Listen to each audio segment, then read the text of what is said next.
लोगों ने देखा कि आरबीआई जो है सीआरआर के माध्यम से मुद्रा की पूर्ति या बैंकों के साख पर अपना नियंत्रण कैसे करती है। या हम लोगों ने ये भी देखा कि सीआर के मुख्य उद्देश्य क्या है। जैसा कि आप जानते हैं कि CRR cash reserve ratio Bharat में स्थित जितनी भी बैंकें हैं या भारत के भौगोलिक सीमा के अंदर स्थापित समस्त बैंकों को अपनी कुल जमाओं का एक निश्चित हिस्सा आरबीआई के पास रखना पड़ता है। इसी हिस्से को हम बोलते हैं सीआरआर कैश रिजर्व रेशियो बोलते हैं, जो कि एक प्रकार का मात्रात्मक उपकरण है, मात्रात्मक कारक है, एक प्रकार का प्रतिबंध है या आरबीआई द्वारा निर्धारित एक प्रकार का प्रावधान है, एक कानून है जिसको जो है भारत में स्थापित समस्त बैंकों को मानना ही पड़ता है। और इस टूल्स के माध्यम से जो है आरबीआई जो है मुद्रा की पूर्ति या अर्थव्यवस्था में मंदी का दौर है या मुद्रास्फीति का दौर है, इस पर अपना नियंत्रण करती है।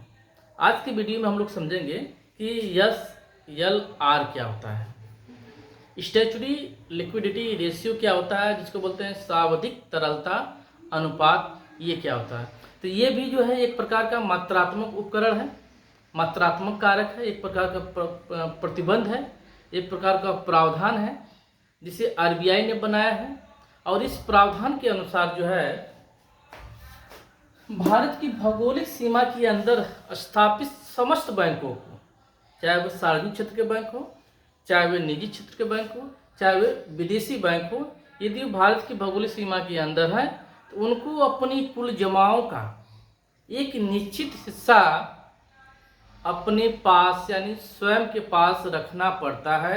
इसी हिस्से को बोलते हैं एसएलआर, जिसको बोलते हैं स्टैट्यूटरी लिक्विडिटी रेशियो, सावधिक तरलता अनुपात। सीआरआर की जो दर होती है, सीआरआर का जो हिस्सा होता है उसे आरबीआई के पास रखना पड़ता है और उस हिस्से पे आरबीआई कोई ऋण बैंकों को नहीं देती है। और एसएलआर का जो हिस्सा है, जो इसकी जो नकदी है, इतनी नकदी जो है बैंकों को अपने पास रखना पड़ता है और इस हिस्से पे भी आरबीआई कोई ऋण नहीं देती है।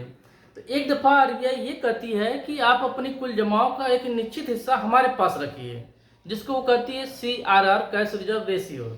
फिर दूसरी दफ़ा वो ये भी कहती है कि आपके पास जो कुल जमाएं हैं उसका एक निश्चित हिस्सा आप स्वयं अपने पास रखिए, जिसको बोलते हैं एसएलआर सावधिक तरलता अनुपात। आगे बढ़ते हैं।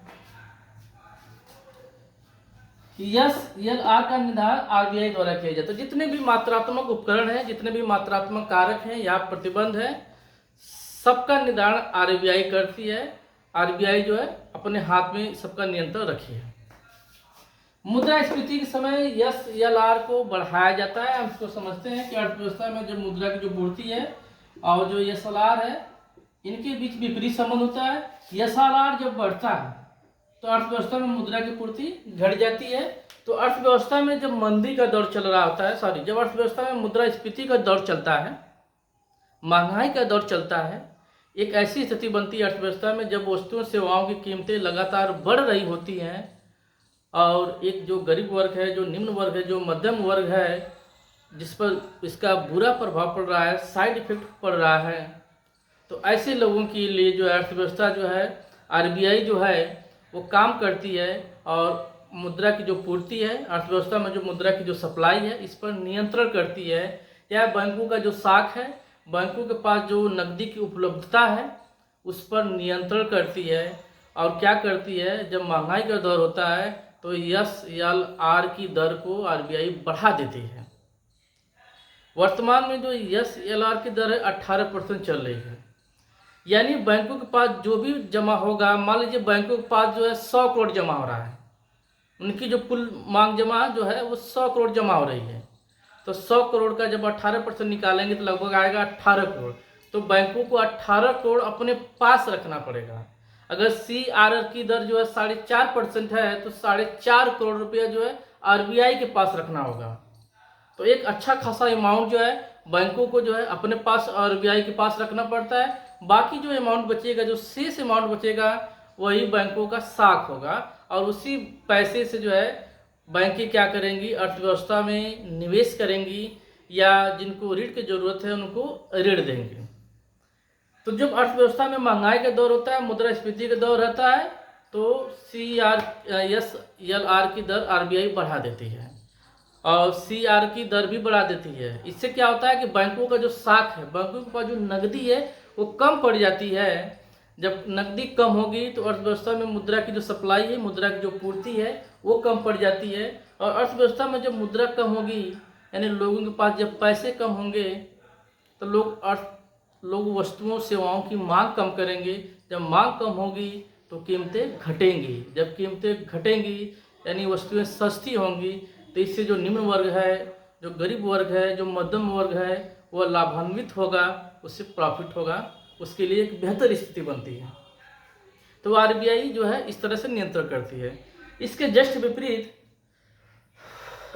जब अर्थव्यवस्था में मंदी का दौर होता है, वस्तुओं सेवाओं की कीमतें लगातार घट रही होती हैं, जिसके कारण व्यापारियों को, उद्योगपतियों को, उद्योगों को, विक्रेता को, दुकानदार को, उत्पादक वर्ग को हानि होती है, लगातार हानि होती है। तो ऐसी स्थिति में जो है RBI क्या करती है, SLR की दर को घटा देती है, CR की दर को घटा देती है, जिसके कारण बैंकों के पास जो है, जो साख है, जो नकदी है, वो ज़्यादा हो जाता है। जब बैंकों के पास साख अधिक हो जाता है, नकदी अधिक हो जाती है, तो बैंकों द्वारा जो है अर्थव्यवस्था में निवेश या लोगों को अधिक ऋण दिया जाता है, जिसके कारण अर्थव्यवस्था में मुद्रा की पूर्ति बढ़ जाती है। जब मुद्रा की पूर्ति, मुद्रा की सप्लाई बढ़ती है, तो वस्तु सेवाओं की मांग बढ़ती है, और जब मांग बढ़ती है तो वस्तु सेवाओं की कीमतें भी बढ़ती हैं। और जब कीमतें बढ़ती हैं तो इससे जो उत्पादक वर्ग है, जो व्यापारिक वर्ग है, जो उद्योगपति हैं, जो इंडस्ट्री है, जो विक्रेता है, जो दुकानदार है, उनको प्रॉफिट होने लगता है। तो इस तरह जो है RBI क्या करती है, मुद्रा की पूर्ति या बैंकों का जो साख है उस पर नियंत्रण करती है। आगे देखते हैं। SLR की अधिकतम दर 40%। वर्तमान में जो है SLR की न्यूनतम दर कोई नहीं है। इसका न्यूनतम, जैसे CR की न्यूनतम दर जो है होती है, लेकिन जो SLR की न्यूनतम दर नहीं है, कुछ भी हो सकती है। CRR की न्यूनतम दर 3% है, लेकिन SLR की न्यूनतम दर नहीं है। RBI जो है 18% से 17%, 15% भी कर सकती है। तो SLR की न्यूनतम दर नहीं होती है, इसकी एक अधिकतम दर होती है जो कि 40% है।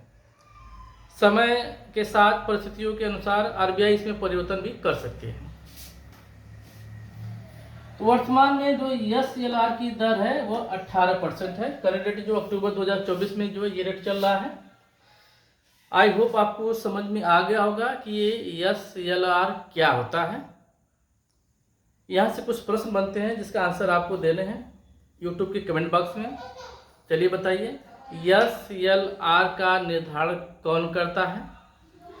SLR का पूरा नाम क्या है? और वर्तमान में SLR की रेट क्या चल रही है? आज के लिए इतना ही जो है। कल मिलते हैं एक नेक्स्ट वीडियो के साथ।